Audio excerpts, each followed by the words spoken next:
Hi everyone, thank you for watching. I'm starting off in an unusual fashion. This is the end of my video, and I'm going to start the video off showing you where I ended up. This was a 22-mile ride. I'm not going to bring you along with me for the whole 22 hours, but I am bringing you with me for the first 11. And normally in my videos, I usually have filmed them in nicer locales, like on trails in the woods or in nice neighborhoods, that type of thing.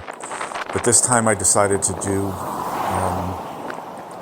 a video on an EUC in a commercial location. When the main part of the video starts, you'll see the neighborhoods actually that I'll say that I drive through start getting worse and worse until I come to like an all-out commercial section with lots of cars, lots of intersections, lots of lights that I have to watch out for, and transitions that I have to make going from the road to the sidewalk, that type of thing. Couple of cars cut me off along the way.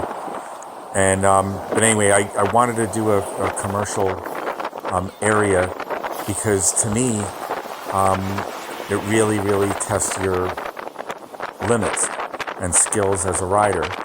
It's easy. I think it's easier to just, go in a residential neighborhood or in the woods like I normally do. And, there's not too many obstacles that I encounter. But here, though, not so much in this part, but you'll see later on in the video that I did encounter, there were a lot of things I have to take into consideration. And I just felt like my skill level progressed to the point where it's a good time to make a video on this. And here I'm going to point 11, I believe, yep, showing that I just hit the 11-mile mark. So anyway, that's where I end up, but I'm doing the end of the video first, and just to be different and to explain what I'm doing. And I've done this ride. I consider it my long ride. It's 22 to 25 miles, depending on what exact course I take. And I think that these long rides, more than anything, have helped me improve my skills as a rider. Not that I'm the most skilled rider, but they've helped me because they've helped condition my legs and my feet muscles. There I'm looking at the mirror on my wrist, because on the way back, I have to see what cars are behind me to see if they're making any right-hand turns into the roads that I'm about to cross. Anyway, that's a good safety tip if anyone's watching this that doesn't have a mirror.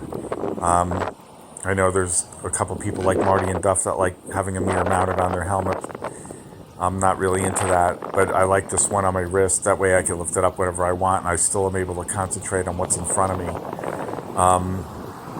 But anyway, the long rides help condition your foot and your leg muscles. And in addition to that, you encounter things that you normally wouldn't encounter on a short ride. Now, I did this ride a couple of weeks ago, and I went by a mobile home that you'll see a couple of mobile home parks and just some old beaten down mobile homes on this road. And I went by one of them, and I saw what looked like a chair cushion in the front lawn, and that's not too surprising because this guy had other furniture, like real furniture, in his front lawn, like all old beaten down furniture, but it was moving a little bit.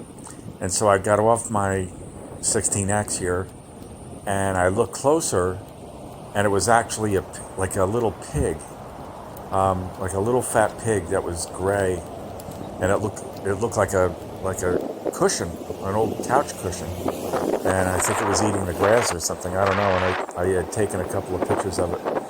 I should have put them in this video now that I think about it. But anyway, here's cars that are making the right-hand turn, and I had to watch out for them. Anyway, so my point is that on the long trips, you would, by definition, you're going to encounter more things that are maybe out of your comfort zone, like all this traffic, for instance. It's a 55-mile-an-hour road, 3 lanes of traffic in each direction. It's loud as hell, and to the point where I couldn't even hear the music playing, a couple times that I've done this in this section, I wouldn't be able to hear the music right now because the cars are so loud. So I don't even, in this video, I didn't even bother trying to play it. But anyway, so this is my long ride that I've been doing every week. And again, this particular day it was 22 miles. Some days it's 25 miles. And, I'm going to build from there. The 16X, they say, gets 60 to 70 miles. I think that in the Wheels website, they indicated 60 to 70 miles. I'm guessing with my weight that it's realistically maybe 50. At least 40, 45, 50 in that range. But I'd say 50 miles an hour. Because when I get back from this ride, I usually have about anywhere from 65 to 70% battery left. And I know for a fact it's at a minimum a 22-mile ride. Anyway, here's the beginning of the video. This is where I started off with. I actually went up Florida Overheat Hill before I got to this point in this ride, but I didn't want to, shoot that all over again. I have several videos on Florida Overheat Hill, and I didn't want to keep on dragging it out. So starting off in a mix of commercial and residential area. There's schools here. But businesses and houses, and it just starts going downhill from here. And I don't mean literally, although I am going down a hill, I mean figuratively as well. It's funny that I said that as I'm going down a hill. But anyway, school on the left, some businesses on the right, like Subway, that kind of thing. And in this video you'll see there's people walking on the sidewalk that I have to encounter from time to time. We're in the middle of a pandemic here in the United States. I brought my mask with me. It's in my pocket. And I'm not wearing it here because there's not a lot of foot traffic that I'm encountering. But later on in the video, when I'm on that 55-mile-an-hour road, there is a portion of it where I see people coming up ahead. And I put on my mask as I'm riding. And then, when it doesn't look like there's any more people, then I take my mask off and roll it up and put it back in my pocket. But I keep it with me just in case, because I don't want to breathe in any potential coronavirus germs. But anyway, so I'm not wearing it here, but I do have it with me.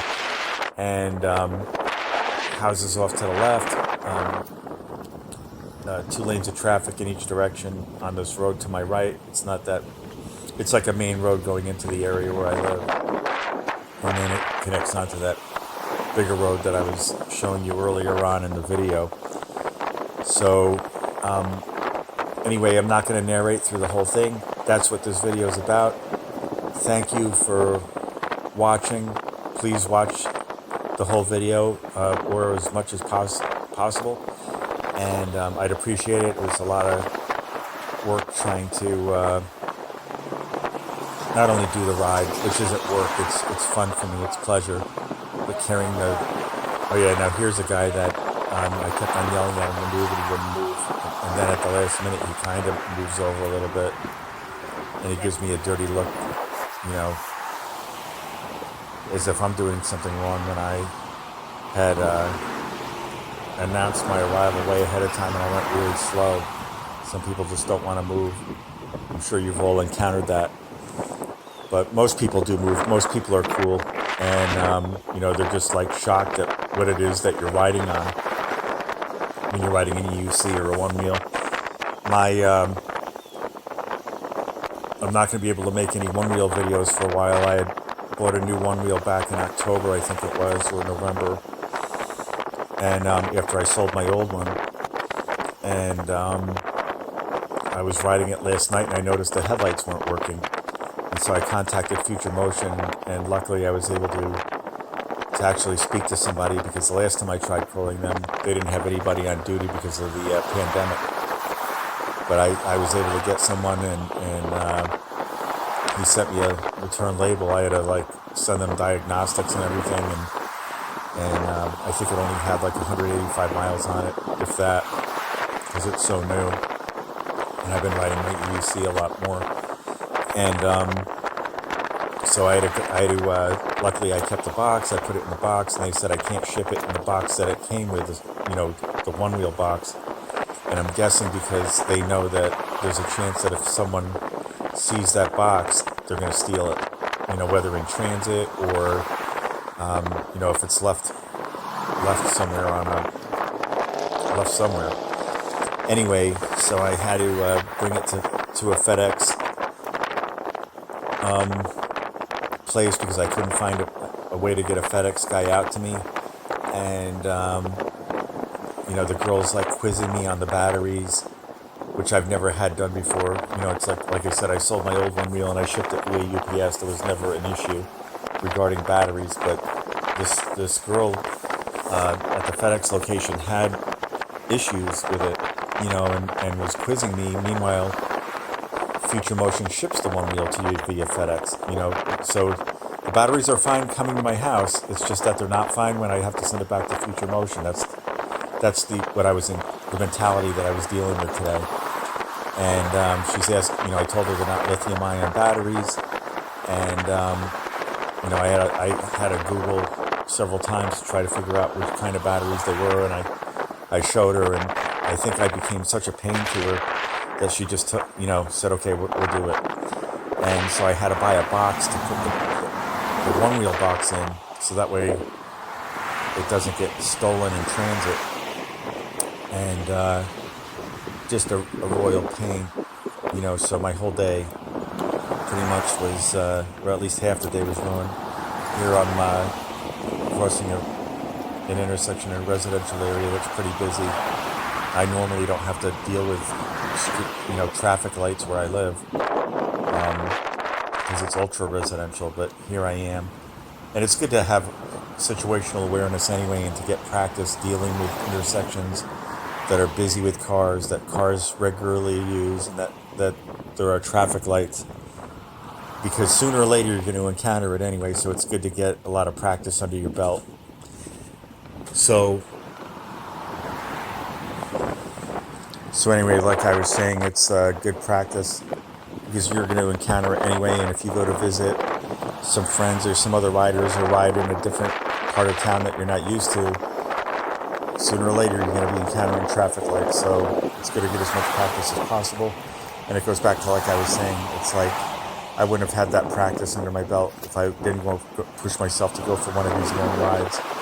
Now, I know a lot of people live in parts of the country or parts of the world where it's getting really cold, and I live down here in Florida, and obviously from the name of the channel, and it's starting to get really cold here too, so I won't be riding in shorts for that much longer, I don't think.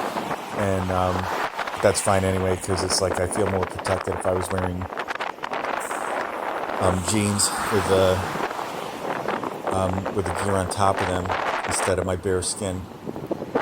So anyway, I'm going to get going. Please, you don't get going. Please watch the rest of it. And like I said, the neighborhoods will start getting a little sketchy the further in I go, until you get, they get sketchier and sketchier as they get closer and closer to the commercially zoned area, which is something that could be expected. And so it's good that I'm out of my element, and it's just good to get this kind of practice under my belt and under your belt. Anyway, I hope you enjoy the video. If you like it, give it a thumbs up. And if you're not subbed, please sub. Thank you.